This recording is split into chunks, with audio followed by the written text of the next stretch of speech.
Oke, assalamualaikum warahmatullahi wabarakatuh. Jadi di saling silang video kali ini saya akan menjelaskan tentang tinta sablon ya, tinta sablon yang sering saya gunakan. Jadi ada 3 jenis tinta sablon yang saya akan jelaskan di sini. Yang pertama itu rubber, yang kedua plastisol, yang ketiga extender. Jadi untuk para master yang di luar sana, saya mohon maaf apabila ada kekurangan dalam penjelasan saya mohon maaf karena di sini saya juga masih pemula, tapi saya ingin membagikan pengalaman saya kepada teman-teman yang lain yang membutuhkan. Oke, klik like jika Anda suka, klik subscribe jika Anda berminat, dan silahkan komen jika Anda ingin.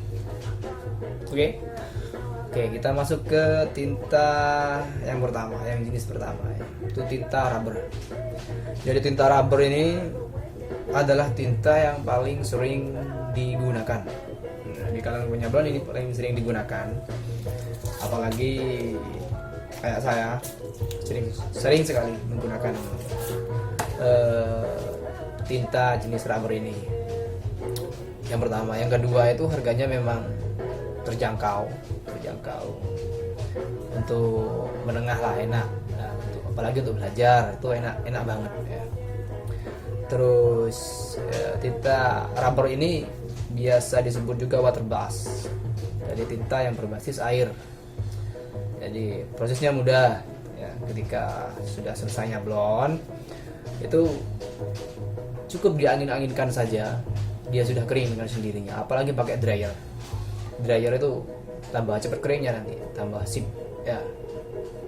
Terus rubber itu sendiri ada 3, rubber white, rubber matte, netral, terus rubber untuk teknik sablon sparasi, teknik sablon CMYK namanya. Jadi untuk yang white ini saya ada yang white. Nah, ini yang white, ini bahan dasar putih, jadi dia tidak bisa diberi warna. Ini memang pada dasarnya putih ya. Itu yang putih ya, rubber white, rubber putih. Terus yang rubber netral, matte MGM. Kalau di Matsui, ini matte Matsui. Matte MGM itu bisa diberi pigmen ya, bisa diberi pigmen ya. Untuk belajar ini oke banget men, oke banget ya. Blok-blokan, oke banget. Jadi itu untuk yang rubber berbasis air ya. Tinta rubber itu tinta yang berbasis air. Harganya relatif lebih murah, prosesnya mudah. Terus cara membersihkannya, ketika selesai nyablon kan masih banyak itu di screen, entah di pojokan, entah di tengah, entah di atas, entah di bawah. Itu cuma tinggal bilas pakai air saja. Bilas pakai air, dengan sendirinya dia akan hilang seperti itu. Itu untuk kelebihannya ya. Otomatis minim budget, apalagi baru belajar, harganya terjangkau. Terus untuk kelemahannya, ini ada kelemahannya juga, ada kelebihan, ada kelemahannya. Tinta rubber itu kelemahannya itu dia cepat kering, jadi nyablonnya itu harus cepet-cepetan ya. Kalau cuma garapan 1 ya enak, seret. Tapi kalau misalkan 170 kaos, 100 ke atas, jadi cepet-cepetan ya. Jadi nanti bertahap, pakai teknik sendiri ya untuk rubber ini. Terus butuh ruangan, nggak butuh ruangan sih, intinya ruangannya tertutup ya. Kalau misalkan di ruang tamu nyablonnya ya, otomatis kan masih belajar lah, di mana saja bisa nyablon, di ruang tamu misalkan. Jadi tutup dulu ventilasi udaranya, jadi biar nggak ada angin yang masuk. Tuh, cuma itu untuk yang rubber ya. Penjelasan tentang rubber, kelebihan dan kekurangannya itu saja. Terus kita masuk ke tinta jenis plastisol ya. Jadi plastisol ini adalah tinta yang berbasis minyak, ya, berbasis minyak sering digunakan untuk jenis sablon-sablon sparasi. Sparasi itu semacam foto yang di sablon, ya. Jadi dotnya itu kecil, ya. Otomatis screen yang digunakan itu T77 ke atas, T90, T120 itu bisa untuk plastisol. Terus untuk harga, dari segi harga antara rubber dan plastisol ini, plastisol relatif lebih mahal. Itu setahu saya, ya. Jadi terus relatif lebih mahal, otomatis untuk ongkos sablonnya ya pasti relatif lebih mahal daripada ongkos sablon rubber, ya. Terus prosesnya lama. Kalau plastisol ini ada alat-alatnya sendiri untuk mengeringkan, ya.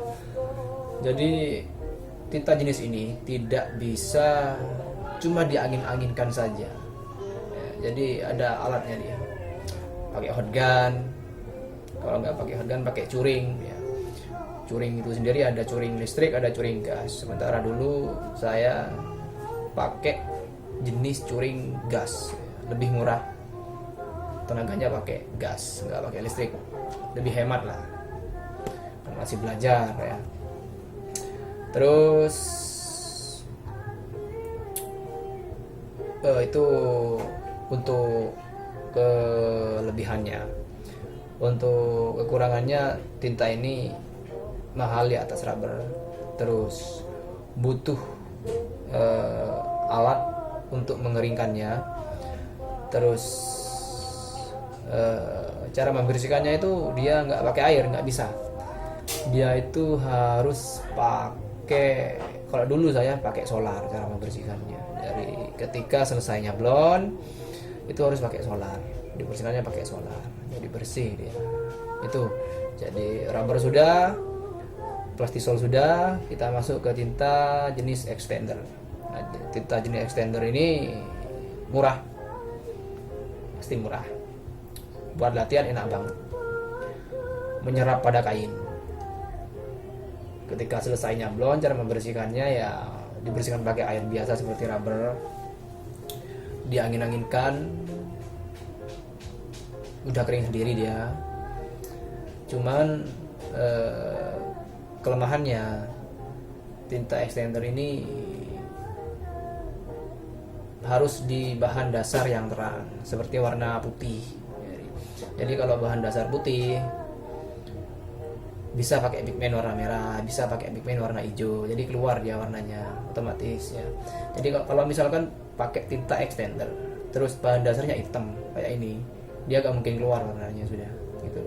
Jadi rata-rata extender ini biasanya dipakai pada bahan dasar yang terang, warna putih, ya. Warna oranye apa bisa, Mas? Bisa itu warna oranye. Cuman kalau oranye itu pakai tinta extender. Jadi kalau bahan dasarnya oranye, pakai tinta jenis expander, jadi dia warnanya harus hitam baru keluar dia, itu loh, ya. Rata-rata penyablon menggunakan tinta jenis extender ini biasanya pakai buat bendera, biasanya seperti itu. Jadi di sini saya ada beberapa kaos yang sudah saya sablon menggunakan rubber, plastisol, dan extender. Oke. Pertama kita ke jenis rubber, ya. Ini rubber.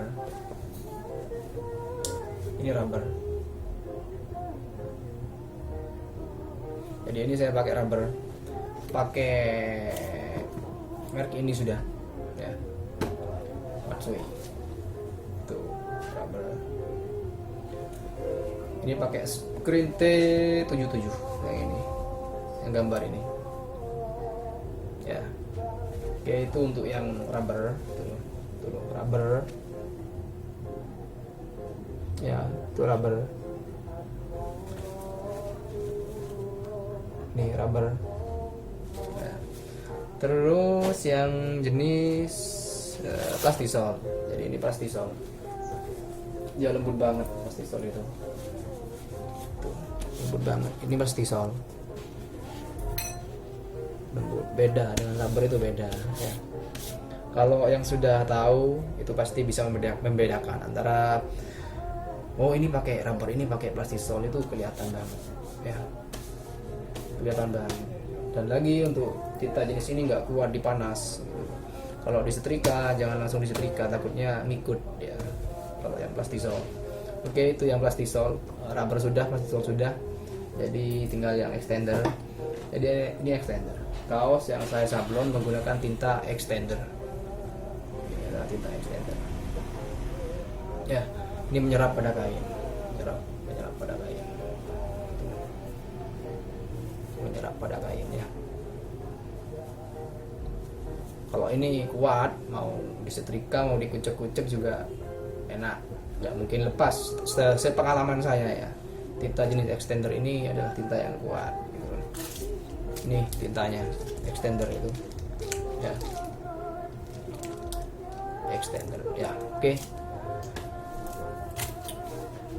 jadi cuman itu saja penjelasan dari saya tentang ketiga jenis tinta ini, antara rubber, plastisol, dan extender. Jadi sama-sama punya kelebihan, sama-sama punya kekurangan ya. Oke. Jadi untuk teman-teman semua yang di luar sana, kalau misalkan suka silahkan klik like, kalau misalkan berminat silahkan klik subscribe, kalau misalkan ingin mau ingin komen silahkan komen gitu loh. Jadi untuk para master-master di luar, apabila penjelasan saya kurang maksimal, saya mohon maaf yang sebesar-besarnya, karena saya juga masih pemula gitu. Oke, akhir kata mohon maaf apabila ada kesalahan. Jadi salam jurus tandur, maju terus pantang mundur. Assalamualaikum warahmatullahi wabarakatuh.